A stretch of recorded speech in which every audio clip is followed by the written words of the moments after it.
Why do we feel overwhelmed by little problems in life? Why does a small insult or a tiny setback ruin our whole day? Why do some people stay calm even in pain, while others complain even when everything is almost perfect? Imagine drinking a glass of water with a spoon of salt in it. Too salty to swallow, right? Now imagine pouring that same spoon of salt into a big lake. Would you even taste it? This simple idea holds a deep truth about life. It's not just about the salt, it's about the size of your container. Just like salt and water, our suffering depends not only on what happens to us, but also on how much space we give it inside us. Some carry the mind of a glass. Some carry the mind of a lake. The Buddha once said that pain is certain, but suffering is optional. This is the difference. Welcome to Wisdom Woven, a place where ancient Buddhist wisdom is gently woven into everyday life. If you've ever felt like life is too much or wondered how to handle challenges with more calmness, you're in the right place. There are so many views on this channel, but only 0.2% subscribed. So please, like, comment, share, and most importantly, subscribe to our channel. We promise you content that brings more peace, more understanding, and more strength to your life. In Buddhism, salt can be seen as a symbol of truth, of essence, of balance. It doesn't scream for attention, but without it, life becomes tasteless. The Buddha never asked his followers to escape life. Instead, he guided them to understand life, to taste it fully, even the bitter parts. And just like a small pinch of salt changes an entire dish, a small shift in perspective can change your whole life. In this series, we will explore how something as simple as salt can teach us to be stronger, softer, wiser. We'll dive into stories, teachings, and quiet truths that are easy to miss but hard to forget. This is not just philosophy, it's everyday living. Simple ideas, deep impact. Stay with us. The Salt and the Lake, a Buddhist parable. Sit down, child. Let your breath settle. Let your mind be still like a quiet pond before dawn. Now listen carefully. One day, a young man came to the Buddha. His heart was heavy. His face was tight with sadness. His shoulders, though strong, were bent low, as if carrying an invisible weight. He said to the Buddha, "I have so many problems. I am always anxious. Sometimes people hurt me with their words. Sometimes I feel lonely. Nothing seems to work in my favor. I try hard, but suffer anyway. What should I do?" The Buddha, who never rushed in words or judgment, simply smiled. He said, "Bring me a handful of salt." The young man, puzzled, went and returned with a small handful of coarse salt. The Buddha then said, "Now, put the salt in this glass of water and drink it." The man did as asked. He took a sip, and instantly his face twisted in discomfort. "It is bitter," he said, almost spitting it out. The Buddha nodded and then led him to a nearby lake. "Now," he said, "take the same amount of salt and throw it into the lake." The young man did. Then the Buddha said, "Now drink from the lake." He bent down, cupped the clear water in his hands, and drank. "How does it taste?" asked the Buddha. "Fresh," said the young man. "Cool and refreshing." "Do you taste the salt?" the Buddha asked. "No, not at all." Then the Buddha looked into the man's eyes and said gently, "The pain of life is like salt. It remains the same. But the amount of bitterness we taste depends on the container we put the salt into. So when you're in pain, don't shrink your world. Expand it. Stop being a glass. Become the lake." That is the teaching. Now let me explain what it means, slowly, like tea steeping in hot water. In our daily life, pain will come. Nobody escapes it. We lose people. We get hurt by others. Our plans fail. Our bodies ache. Our mind gets restless. This is the salt. No one can live without tasting it. But some people taste this salt so strongly that it ruins everything else in their life. That's because their inner world is too small. They hold pain in a narrow space, like a tight heart, or rigid mind, or a fearful self. They drink from the glass, not the lake. The Buddha did not say, "Remove the salt." He showed how to hold it differently. That's the key. So, how do we become the lake? We start by expanding our awareness. Awareness is space. When something hurts you, instead of reacting instantly, take a breath. Let the feeling arise, but don't grip it. Don't close in. Instead, look at it. Observe it. You are not the feeling. You are the one seeing the feeling. This moment of observation creates space. It's like pouring water into the glass. The salt is still there, but it's less intense. Now imagine if you keep expanding, adding more water, more space. Eventually, it becomes a lake. And what is the lake made of? Stillness, kindness, perspective. Let me tell you a story from a Zen village. There was a boy named Haru who used to get very angry when things didn't go his way. If someone mocked him, he'd fight. If he failed a test, he'd cry for hours. One day, he ran to the Zen master and said, "Master, I'm cursed. Every little thing makes me explode. Why do I feel so much?" The master asked, "Have you ever stood beside a waterfall?" Haru said yes. "Could you hear your own voice there?" "No," he replied. "The sound was too loud." The master nodded. "And have you ever stood alone in a forest at dawn?" "Yes." "Could you hear your own heartbeat there?" "Yes." Even the rustling of leaves was clear. The master smiled. "So the sound you hear doesn't depend only on the sound itself. It depends on the silence around it.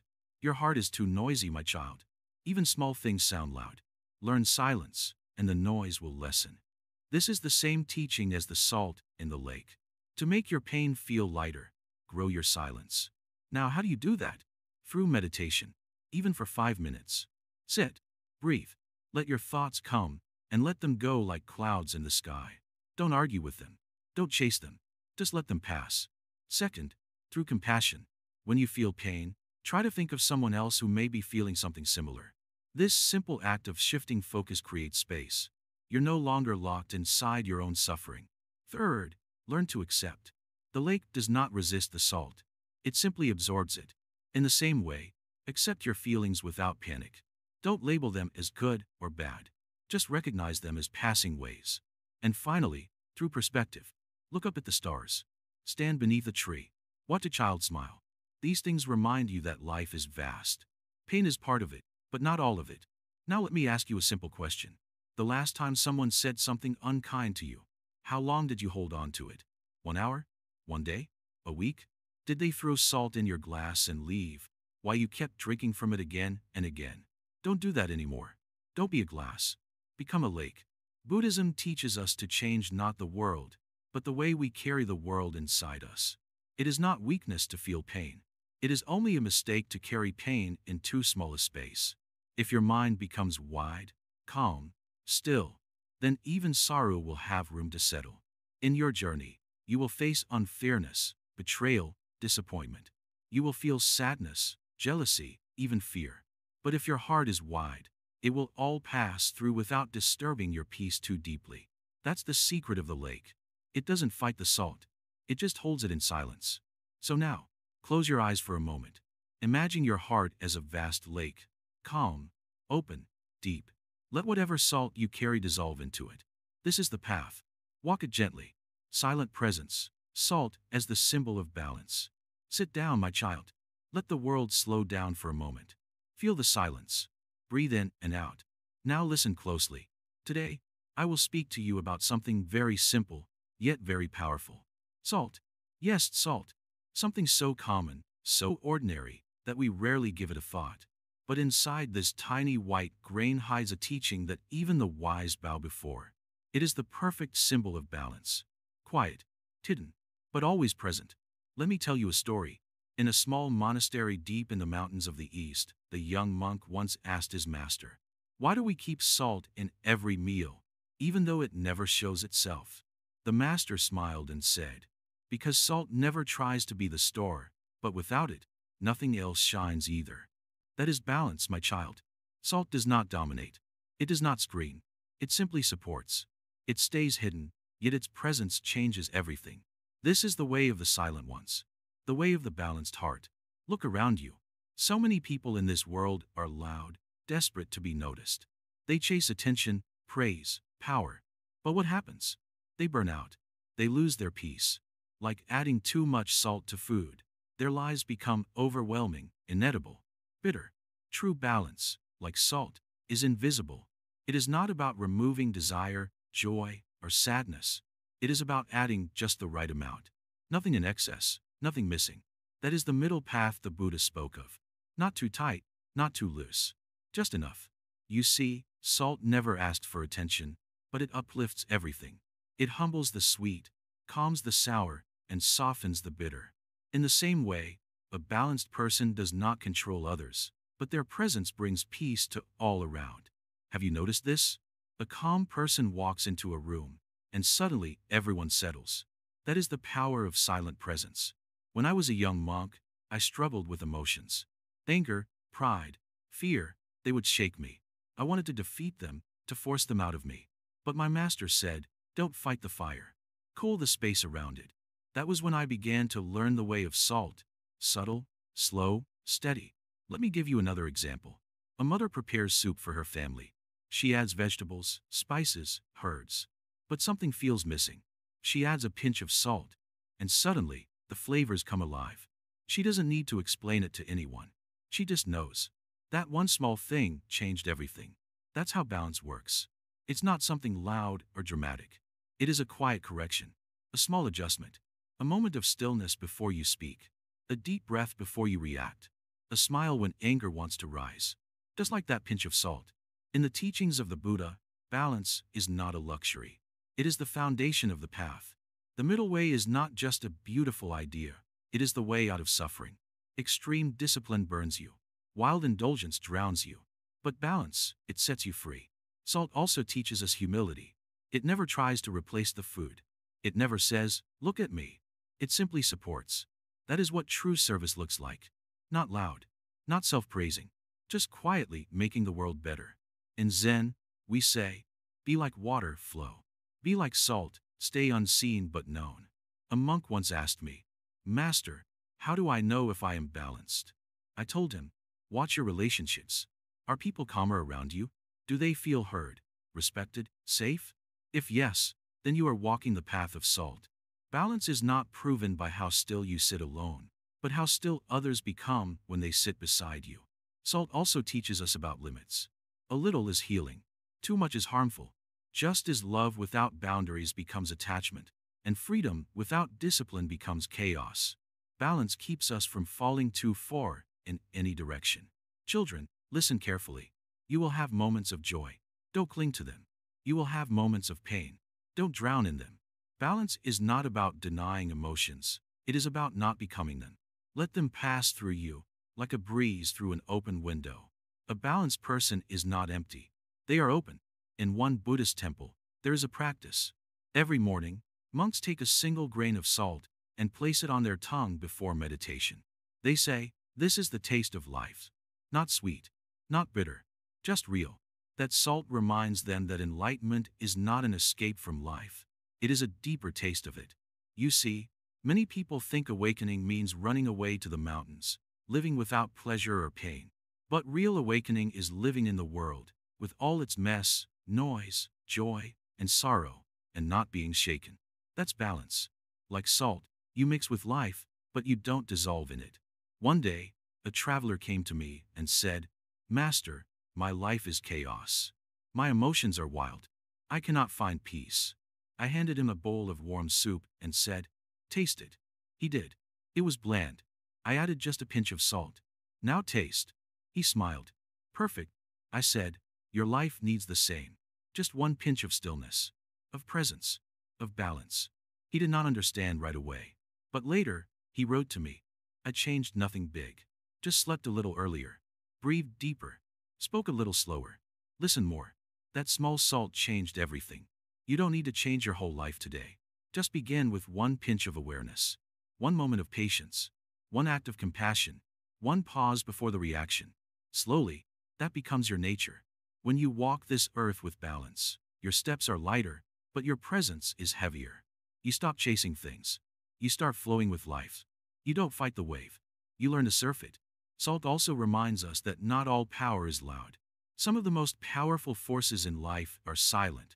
Air, gravity, time, and salt. Learn to respect the silent things.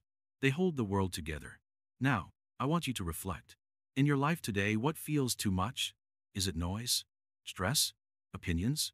Expectations? Add a little silence. Add a little simplicity. Like reducing salt in a dish, you begin to taste the real ingredients. The real you. Let balance become your habit. Begin your day with a quiet moment. Before you eat, breathe once. Before you speak, listen once. Before you judge, look again. This is the path of the salt. Unseen but essential. Remember, Salt by itself isn't food. And food without salt isn't satisfying. Life is the same. Find your blend. Don't try to erase your emotions. Just add a little presence to them. A little wisdom. A little salt. So now, my child, the next time you see salt on your table, don't ignore it. Bow to it. It is the teacher of balance, of stillness, of subtle strength. This is the path of the silent presence. The path of salt. Walk it gently. Live it fully. And never forget, just one pinch can change everything. Inner taste, mindfulness, and the subtle essence. Sit down, dear one. Take a breath. Let your shoulders drop. The world is full of noise, but in this moment, we will listen to something much quieter, something hidden, yet always present. Today, I want to speak to you not of salt as a thing you hold, but salt as a feeling you taste without seeing. I want to show you how mindfulness helps us discover the subtle essence in everything, just like salt does in food. Have you ever eaten something and said, something's missing? You didn't see the salt missing, but you felt it. You didn't need to measure it. Your tongue knew. That is what I call inner taste. That knowing, without seeing. That feeling, without needing proofs. Salt is not the main dish. It's not loud. But without it, even the richest food falls flat. The same is true for awareness in life. Mindfulness is like salt. It disappears into the moment, yet it brings out the flavor of everything. Let me tell you a small story. There was once a cook in a monastery who had no formal training, no recipes, no spices, only simple ingredients and attention. Every dish he made tasted like home. One day a young monk asked him, "How do you do it? What's your secret?" The old cook smiled and said, "I stay with the rice when I cook rice. I stay with the soup when I stir soup. I don't wander. I don't rush. I become the flavor." That is mindfulness. That is the salt of life. Most people live like chefs who forget what they are cooking. They are stirring one pot, but their mind is on another. They chop vegetables while thinking of yesterday's arguments. They eat while scrolling through their phones. So, even if the salt is there, they miss the taste. Even if the moment is beautiful, they are too distracted to feel it. Mindfulness brings us back to the taste, back to the now. The Buddha never taught mindfulness as a trick. He didn't say, "Do this for success," or "use this for peace." He said, "Be present. Be aware. Know the breath. Know the step." Why? Because without awareness, life passes you by like flavorless food. You eat, but you do not taste. You walk, but you do not arrive. You live, but you do not feel alive. Salt is invisible, and so is presence. You cannot hold mindfulness in your hand, but you can feel its effect. One moment of true presence can make an ordinary event sacred. Drinking tea, folding clothes, hearing rain. These are not just tasks. These are moments where the salt of awareness brings out the sacred flavor of life. When you are mindful, you don't just do things, you become them. Washing the bowl becomes a meditation. Tying your shoelace becomes a ritual. Silence becomes a friend. The great Zen master Thich Nhat Hanh said, "When you walk, walk as if your feet are kissing the earth." Why? Because in that moment, nothing is missing. The taste is full. But mindfulness is not always easy. It is like adding the right amount of salt. Not too much, not too little. Too much thinking, and you become lost. Too little attention, and you become dull. Mindfulness is a gentle balance. It's not control. It's not effort. It's simply being here. Not tomorrow. Not yesterday. Just here. Sometimes people say, "I try to be mindful, but my mind keeps wandering." That's okay. That's normal. The goal is not to be perfect. The goal is to return. Again and again. Just like salt that settles after being stirred, the mind too settles when you stop shaking it. You just have to notice it. Come back. Gently. With love. Let us do a small exercise, shall we? Sit still. Feel your feet. Feel your hands.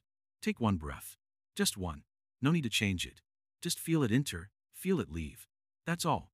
You are now in the salt of life. You are now tasting presence. This is not theory. This is not concept. This is life. This is real. Now think of how many moments pass by each day without flavor. You drink water without tasting it. You speak words without hearing them. You listen to someone without truly being there. So many moments, like meals without salt. But when you bring mindfulness to each of these, suddenly, everything changes. The same cup of water becomes refreshing.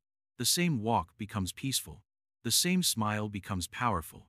Buddhism teaches us that we suffer not because life is hard, but because we are not fully there with life. We resist. We overthink. We distract ourselves.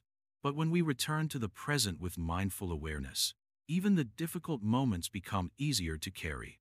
Like salt, a little presence can purify a bitter taste. There is also wisdom in knowing when not to add too much salt. Similarly, mindfulness is not about clinging to every second. It's about knowing when to soften, when to pause, when to simply breathe and let things be. Like a wise cook who doesn't overseason, the mindful person doesn't overthink. In mindfulness, there is no race, no winning, no competition. You're not doing it to become someone. You're doing it to return to who you already are. The Buddha sat under the Bodhi tree not to become something more, but to realize what was already there. Salt doesn't add anything new to water. It just reveals the flavor already waiting. So, dear one, think of your life like a pot of soup. What flavor are you bringing? Are you rushing through it? Or are you stirring gently, adding presence as your seasoning? Can you taste the moment as it is? Can you love the ordinary as much as the extraordinary? Mindfulness is not a technique. It's not a hack. It is the salt of spiritual life. It is the subtle essence that reveals truth, beauty, and peace already here. You don't have to go far. You just have to come back. To the breath, to the touch, to the taste. Again and again. Let salt remind you. Every time you eat, every time you taste, ask yourself, am I here? If yes, then you are alive. You are whole. You are free. We will continue deeper in the next part. But for now, stay with this one grain of truth. Life is full of flavor, but only the present can taste it. Be here. Stay aware. And let the salt of mindfulness soften the hardness of your day. That is enough. That is everything. Preserving peace, salt as the guardian of harmony. Sit with me for a while. Let us talk about something that doesn't shout, doesn't show off, yet without it, nothing feels complete, salt. You see, when people think about peace, they often imagine quiet forests, silent rooms, or someone meditating with closed eyes. Yes, those moments are peaceful. But that peace is not lasting unless it's preserved. And here's the secret. Peace is not only created, it must be protected. Preserved.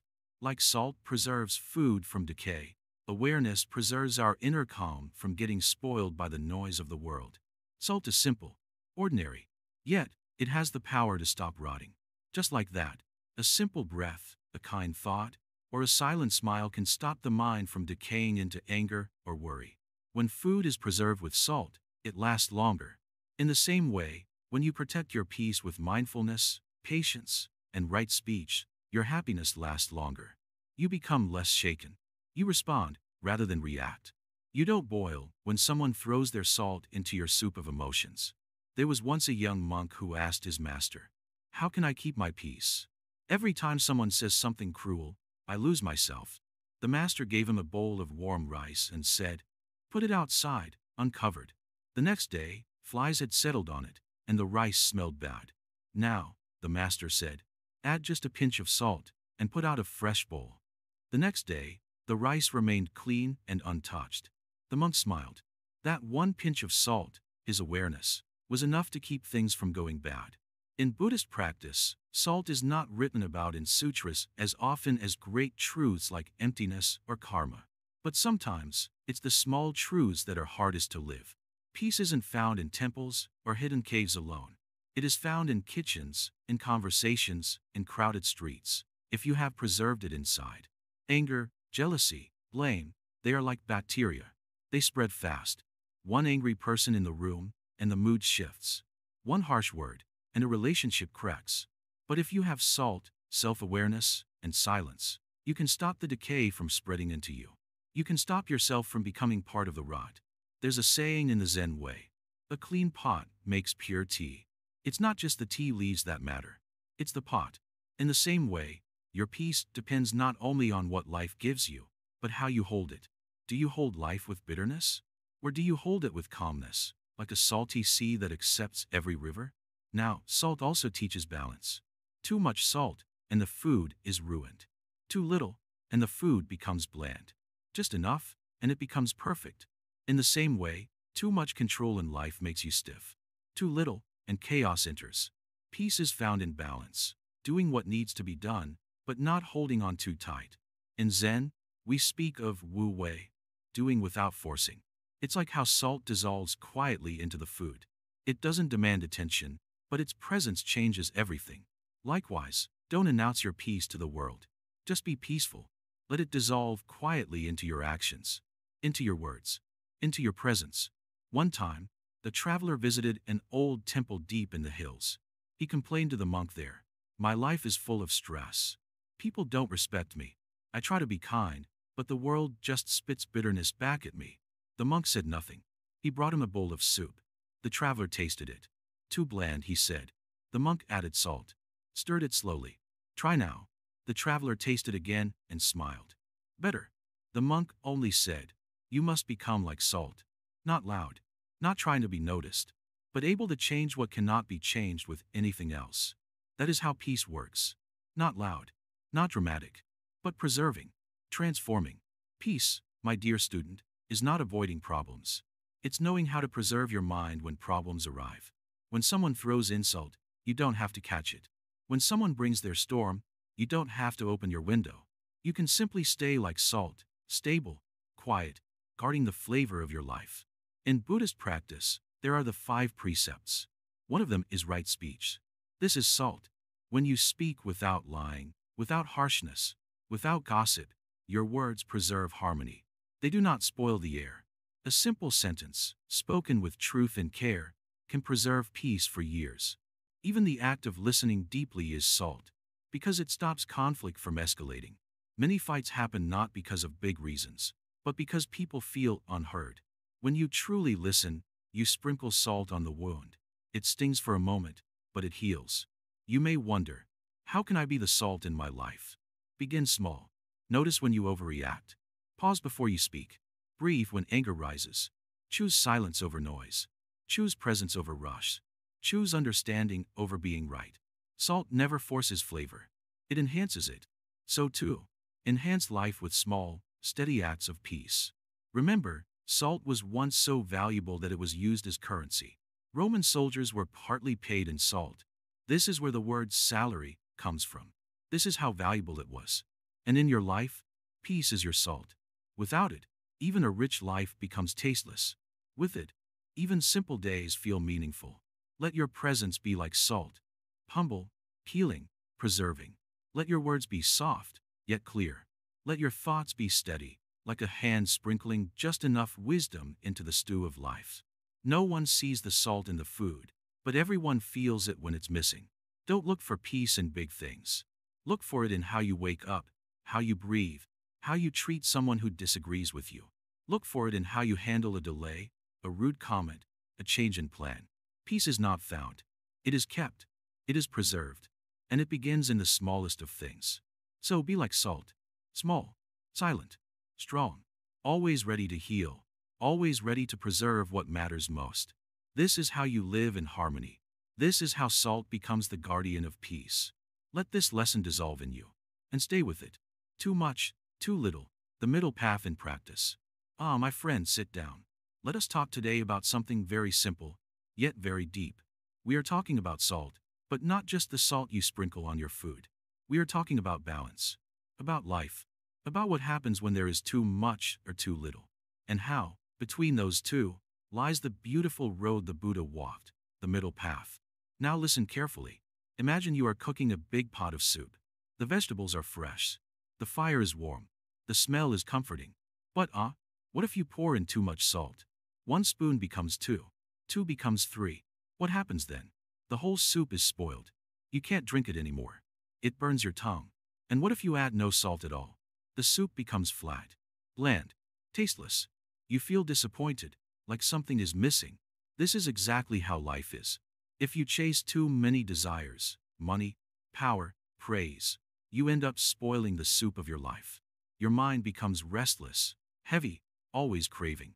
But if you avoid all things completely, run from the world, live without any care, joy also disappears.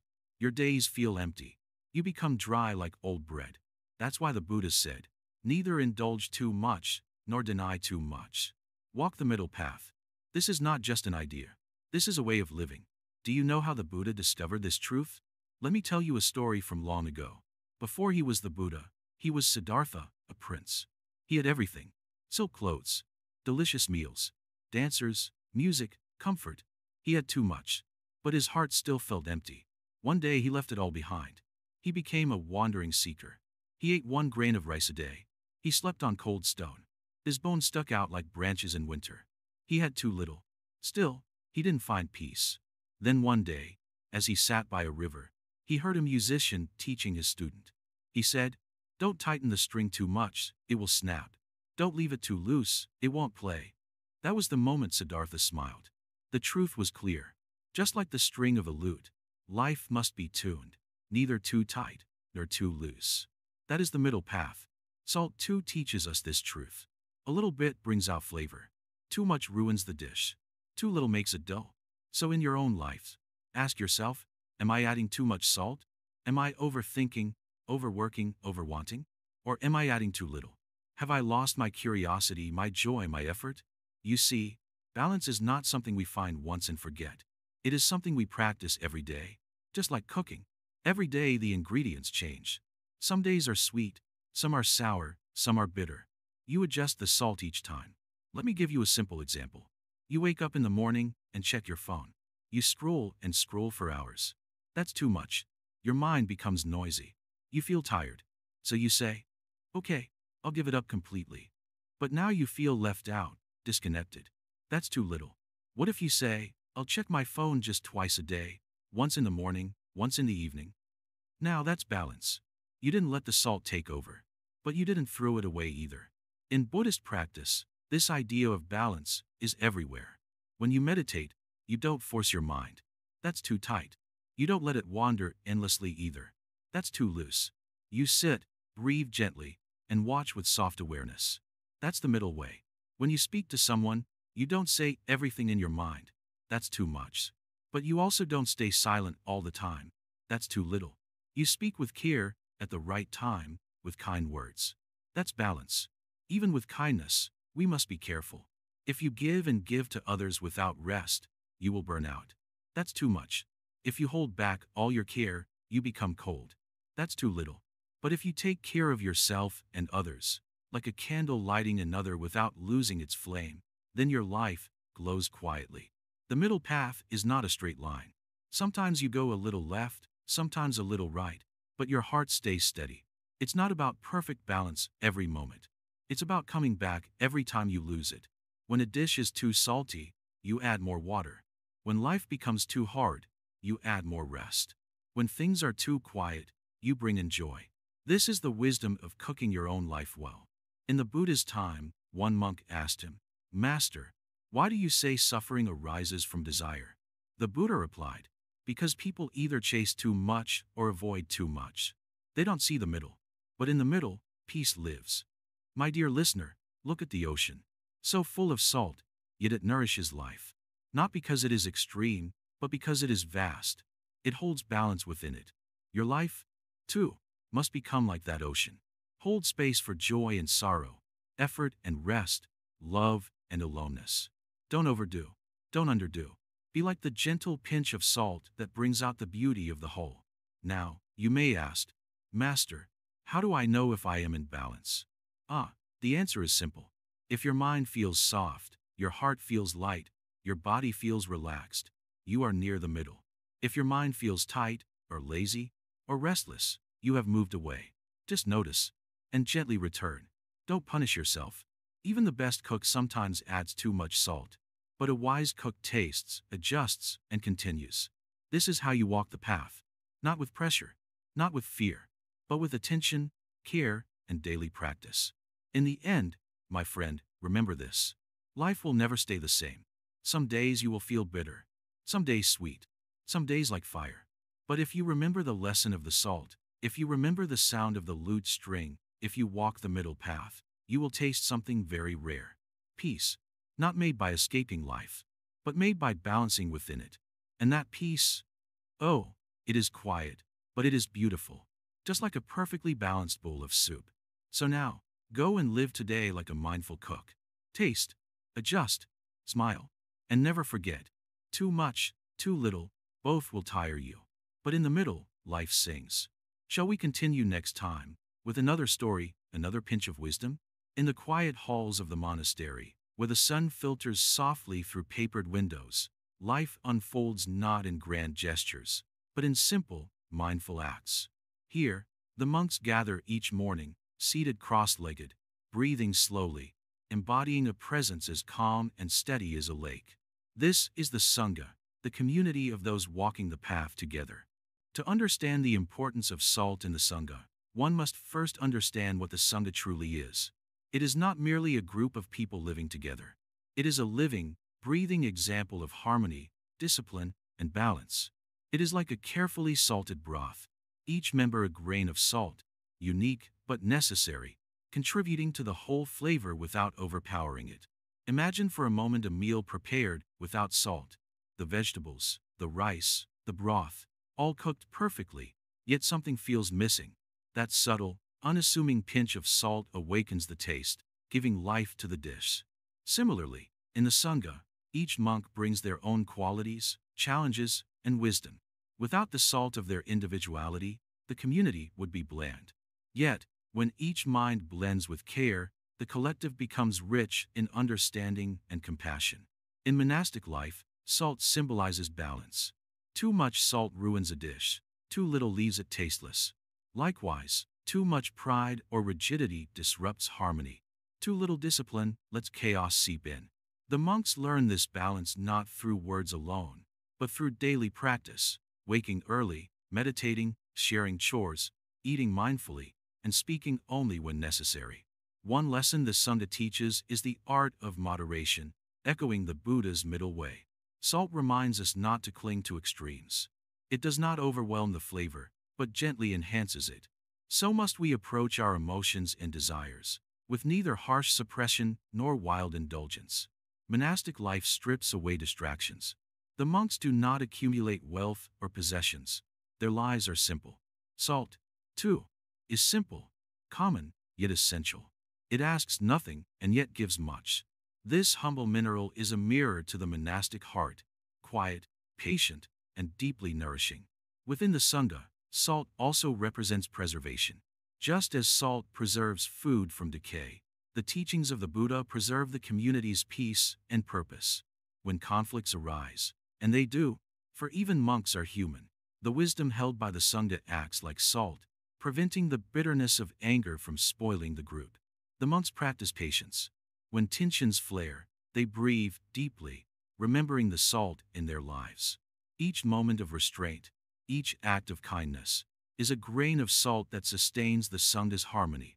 This patience is not weakness, it is strength rooted in awareness. Salt's subtle power lies in its ability to bring out hidden flavors. In the Sangha, this is the power of mindfulness. When monks sit in meditation, they taste the present moment fully, the sweetness of breath, the bitterness of thoughts, the saltiness of reality. They learn to accept these tastes without judgment, understanding that life is a blend of all flavors. Just as salt dissolves in water, the monk's ego dissolves in the community. The Sangha teaches that no one is above another. All are equal grains in the same bowl. This dissolving of self allows compassion to arise naturally, like salt spreading evenly throughout a soup. The simplicity of monastic life reveals a profound truth. Happiness is not found in excess, but in appreciation. Salt teaches this, how a little can be enough. The monks learn to find contentment in minimalism, gratitude in routine, and joy in silence. The Sangha is also a living school of humility. Salt does not boast its importance. It does not shout to be noticed. It quietly does its work. Similarly, monks embrace humility as a foundation of spiritual growth. They serve others without expectation, understanding that true strength comes from surrender. In the shared meals of the monastery, salt becomes a symbol of unity. When the monks break bread, or rather, share rice and simple vegetables, it is the salt that connects each bite, making the meal whole. So too does shared practice connect the members of the Sangha, reminding them they walk the path not alone, but together. The monastic day is punctuated by small rituals, like adding salt to food or stirring the pot slowly. These moments teach presence, being fully here, fully engaged. The Zen master reminds his disciples that mindfulness is like salt. It is often unnoticed, but without it, life loses its depth. In the quiet moments before dawn, the monks reflect on the nature of impermanence. Salt reminds them that everything changes, the grains dissolve, the water evaporates, the dish is eaten. Nothing lasts.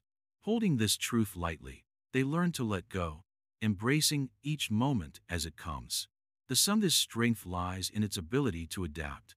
Just as salt balances flavors in many dishes, the community learns to balance new members, challenges, and changes without losing its core. Flexibility and resilience are salt's lessons embodied in life.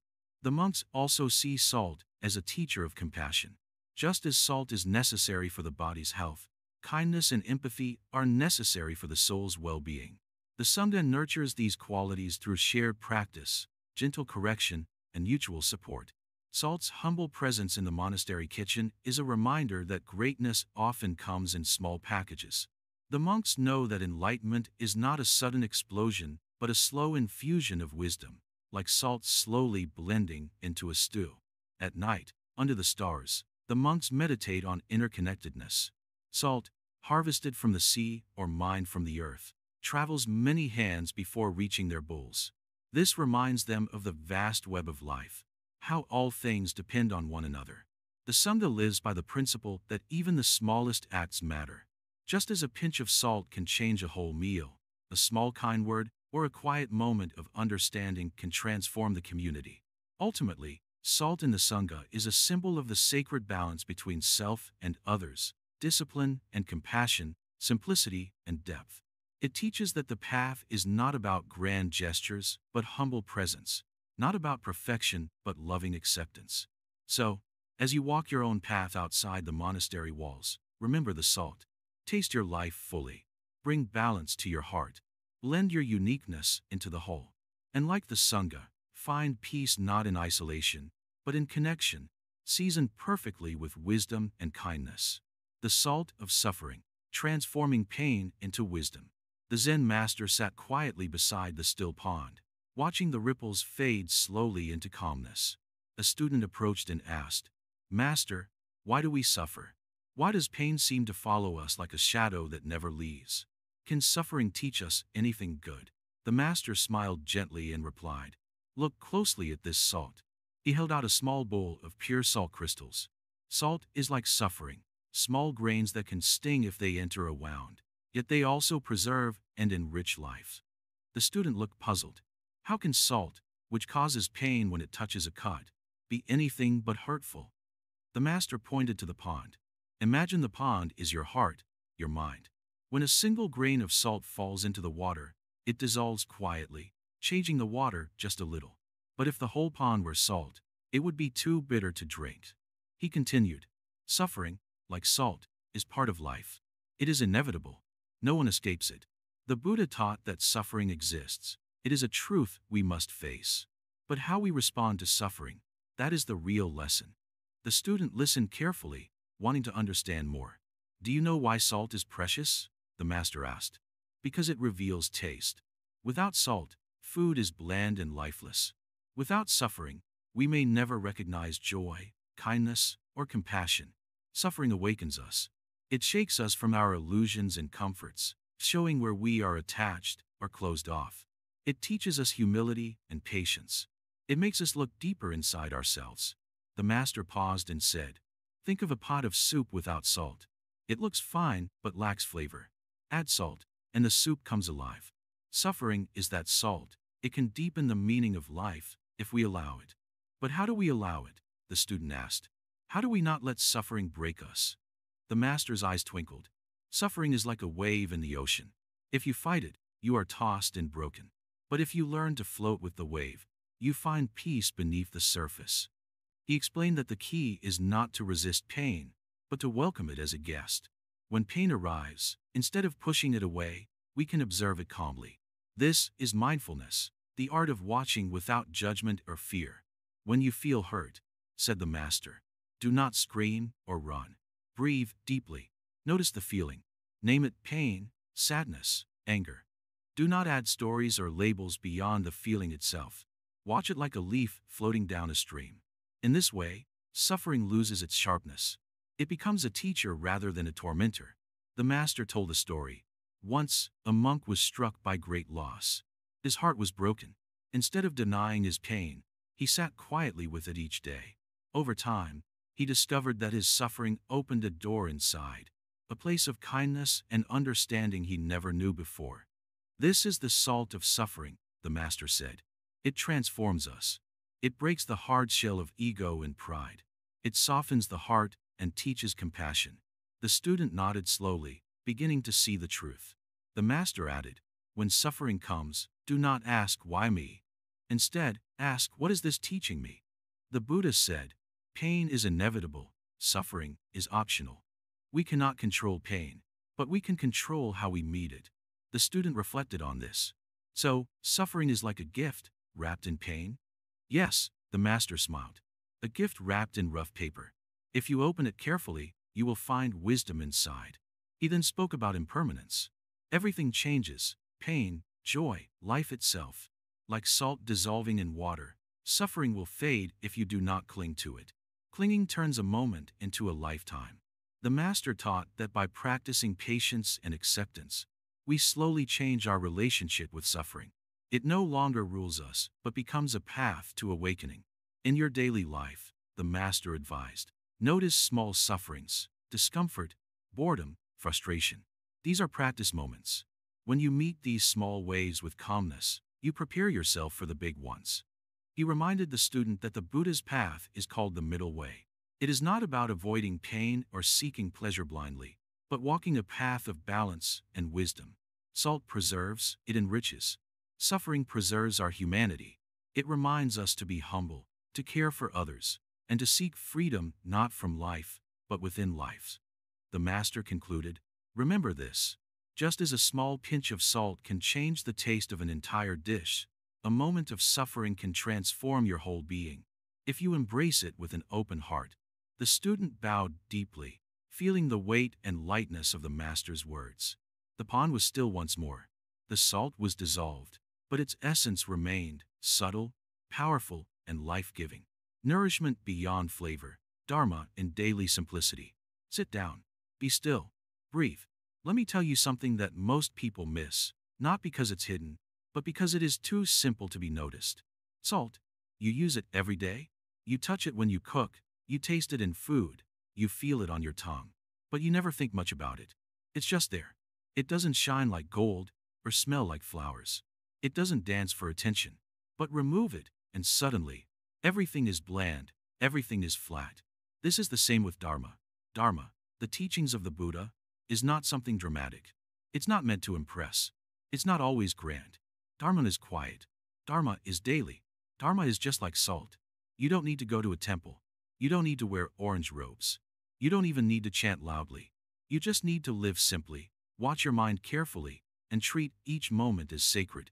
Just like a pinch of salt in a meal, it's not seen, but it nourishes everything. Let me ask you something. When you eat your lunch, do you ever bow to it? Not with your head, but with your heart. Do you think of the farmer, the sun, the rain, the cook, and the miracle of all this arriving on your plate? Or do you just eat it while scrolling your phone, mind somewhere else? Buddhism is not a religion of statues and incense. It is a path of awareness. And this awareness lives in small things. It lives in how you pour your tea, how you fold your blanket, how you speak when no one is watching. Salt never shouts, and neither does the truth. In Zen, we say, before enlightenment, chop wood, carry water. After enlightenment, chop wood, carry water. What does this mean? It means your outer life might look the same, but your inner life is transformed. Just like salt, you don't see it working, but you taste its effect in everything. The modern world has taught us to look for fireworks, big shows, loud answers, instant rewards. But Dharma says, look deeper. Look at the way you breathe. Look at the way you listen. That is where truth lives. Let me tell you a story. Once a young monk came to the master and said, Master, what is the ultimate teaching of Buddha? The master replied, when you eat, eat. When you walk, walk. The monk looked confused. That's it, he asked. The master smiled. That's everything. We have made life complicated. We have made peace a distant mountain. But the Buddha always brought it back to simplicity. He pointed to the breath. He pointed to the present moment. He pointed to the salt, not the sugar. Many people think they must run away to a mountain or a forest to find peace. But you can find it in your kitchen, in your bedroom, in your walk to the bus stop. If you bring mindfulness, even a spoon of rice becomes a prayer. You must understand something deep today. The world sells you flavors, spicy, sweet, crunchy, loud. But the body still needs salt. That basic, balancing element. Dharma is like that. It doesn't entertain you, it aligns you. It doesn't thrill you, it heals you. In your daily life, the taste of Dharma comes in how you respond when someone criticizes you. It comes when you choose patience over anger. It comes when you forgive before the apology. These are the grains of salt that make life rich. Ask yourself, do I taste life, or do I just swallow it? Many people eat a full meal, but leave hungry. Why? Because their mind was not there. Many people live a full life, but die empty. Why? Because they were never present. The Buddha never promised excitement. He promised freedom. And freedom begins with paying attention to what's already here. So how do we apply Dharma like salt? Not too much. Not too little. Just enough. Enough awareness. Enough silence. Enough kindness. Enough space between reaction and response. Salt is not the meal, but it makes every meal whole. Dharma is not your job, not your relationship, not your house, but it makes all those things meaningful. Don't wait for a retreat. Don't wait for the weekend. Practice now. When you drink water, drink it like it matters. When you speak, speak with care. When you make a mistake, bow to it. When you succeed, don't become proud. Just like salt, it remains invisible, but essential. Let me give you a small practice. Today, choose one activity you do daily: drinking tea, brushing your teeth, folding clothes, and do it with full awareness. No rushing, no multitasking, just that one thing. And notice the taste it brings. Not in your mouth, but in your heart. That is the taste of Dharma. You see, in Buddhism, nothing is separate. Salt is not just seasoning, it is symbol. It reminds us of balance. It reminds us of the subtle. It reminds us that sometimes, what is unseen is what truly matters. Think of the ocean. What makes it different from a pond? It's salt. That salt connects all the waters of the earth. In the same way, Dharma connects all parts of your life. It brings unity. It brings wholeness. So don't underestimate the small act of breathing, the small moment of silence, the small decision to be kind. These are your grains of salt. They build your life's taste. They shape your spirit's flavor. Be the kind of person who adds quiet goodness to the world, like salt. Not for attention, not for reward, but because that's your nature. And when life feels bland or bitter, remember, maybe all you need is a pinch of awareness, a dash of presence, a sprinkle of understanding. Just like salt. Not too much, not too little, just enough. Now go, but walk slowly. Let your feet feel the ground. Let your breath feel the air. And whatever you do today, do it fully. This is how Dharma is practiced. Not in temples of gold, but in kitchens of rice and salt. The salt jar in the sea, non-attachment explained. Sit down, child. Breathe. Let the noise of the world settle like dust on still water. Today, I want to speak to you of something so ordinary that you've never really seen it. And yet it holds the secret to peace. It is salt. Yes, salt. But not the kind you add to your food. I speak of the salt of life. And of a jar. And of the sea. Long ago, a young monk came to me, full of complaints. Master, he said, people hurt me, situations frustrate me, my past haunts me. I cannot bear it anymore. I smiled gently and handed him a small handful of salt. Put this in a cup of water and drink, I said. He did as I told him. Immediately he spat it out. Too salty, he cried. It's bitter. I can't drink this. I nodded and said nothing. Then, I handed him the same amount of salt and led him to a nearby lake. Now, throw it into the lake, I instructed. He scattered the salt into the water. The ripples faded. I scooped some lake water in a cup and offered it to him. Drink, I said. He sipped. Fresh, he said. Cool. Clean. I looked into his eyes and asked, did you taste the salt? He shook his head. No, master. And then I said the words I am now saying to you. Dear listener, the pain of life is the salt. The size of your heart is the lake. Do you understand? The salt, the pain, the losses, the betrayals, they will come. But it's the size of your container that decides your peace. If you hold pain in a tight, narrow space, like a small jar, it will dominate your taste of life. But if you open your heart like a vast lake, the same pain will dissolve. Not disappear, but dissolve. This is the essence of non-attachment. Let me explain. Many people think non-attachment means not caring. That's a mistake. Non-attachment doesn't mean you don't feel. It means you don't cling. You can love deeply, help fully, serve completely, but without trying to own the outcome. You see, the jar holds tightly. It has boundaries. It says, "This is mine." It locks pain inside. But the sea it welcomes. It has no borders. It accepts everything, transforms everything, and clings to nothing. Buddha taught, attachment is the root of suffering, not because love is wrong, but because clinging turns love into fear, into control, into suffering. Look at the clouds.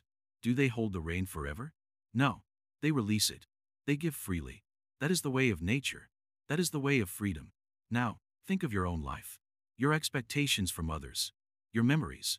Your disappointments. Are they locked in a jar?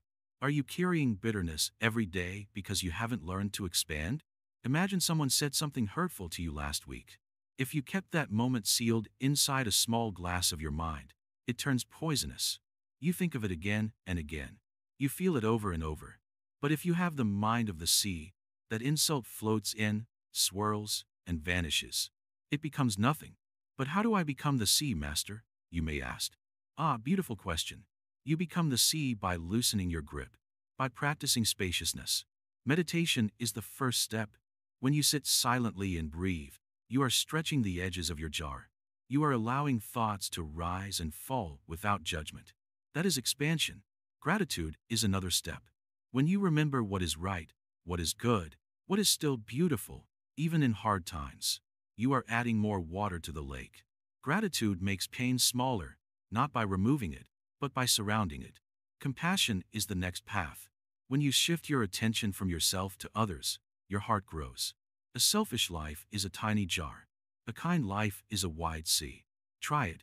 Go help someone today without asking for anything in return. Watch how light you feel.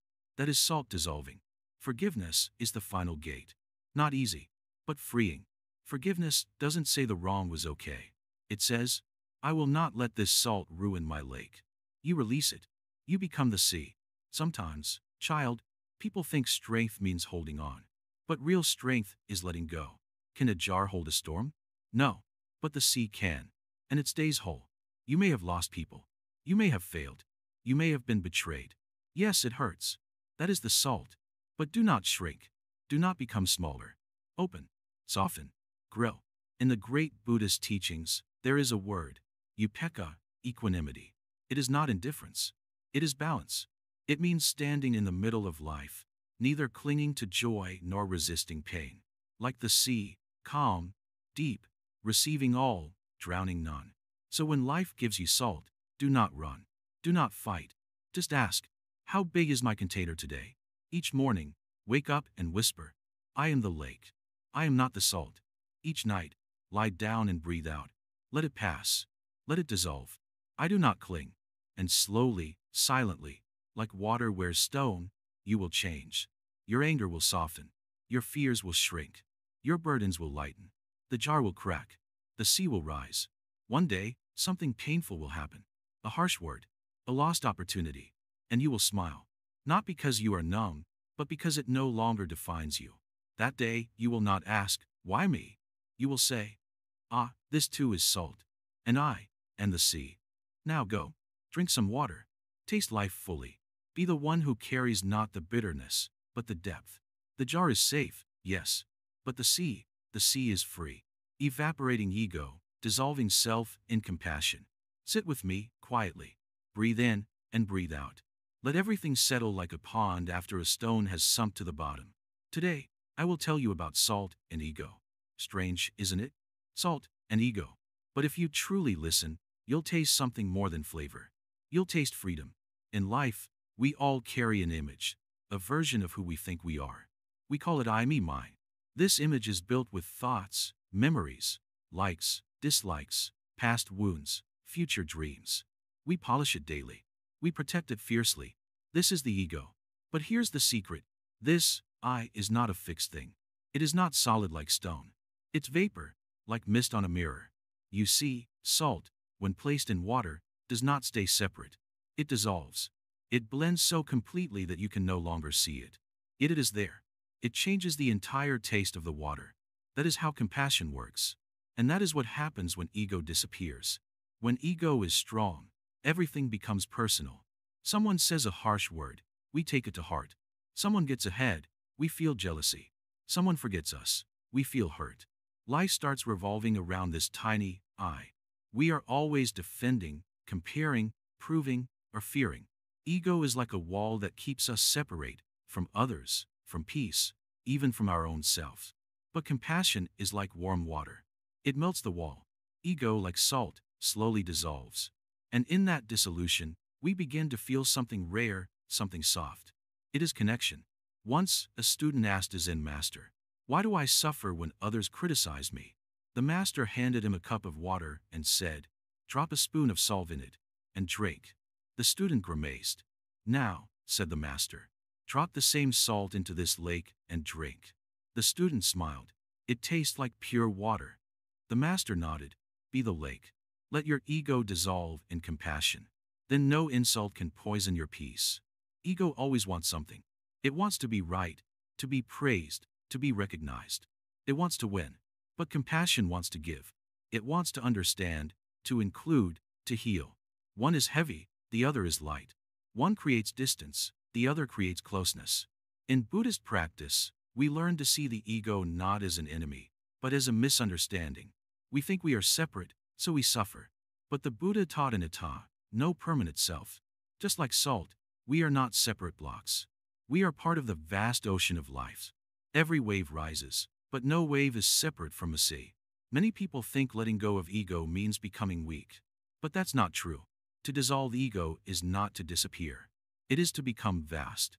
A person without ego is not empty. They are full of space. They are not easily disturbed. They are like deep rivers, quiet, but powerful. Think of a mother who feeds her child before herself.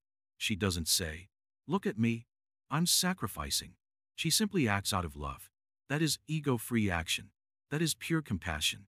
It is not done to look good. It is done because it must be done. It flows naturally, like salt in soup. In the monastery, young monks are taught to sweep the floor as a form of meditation. Not for praise, not for reward, but to remove dust, inside and outside. Ego is like dust. We must clean it daily. And when the floor is clean, it reflects light. When ego is gone, the heart reflects kindness. Some say, "If I let go of my ego, people will walk over me." But it is not so. Without ego, we still know how to say no. We still have strength. But our strength is no longer hard and brittle. It is flexible, like bamboo. It bends, but it does not break. Once, a monk was insulted by a traveler. The monk simply smiled. The traveler grew angry. "Why don't you react? Are you deaf?" The monk said, "If someone offers you a gift and you don't accept it, who does it belong to?" The traveler frowned. "To the one who offered." The monk bowed. "Then I choose not to accept your anger." This is the power of ego dissolved. It gives you peace, not by controlling the world, but by not reacting to it. Compassion makes the world soft around you, like warm water around a grain of salt. In deep meditation, you can actually feel this shift. The I becomes less important. Your breath becomes shared.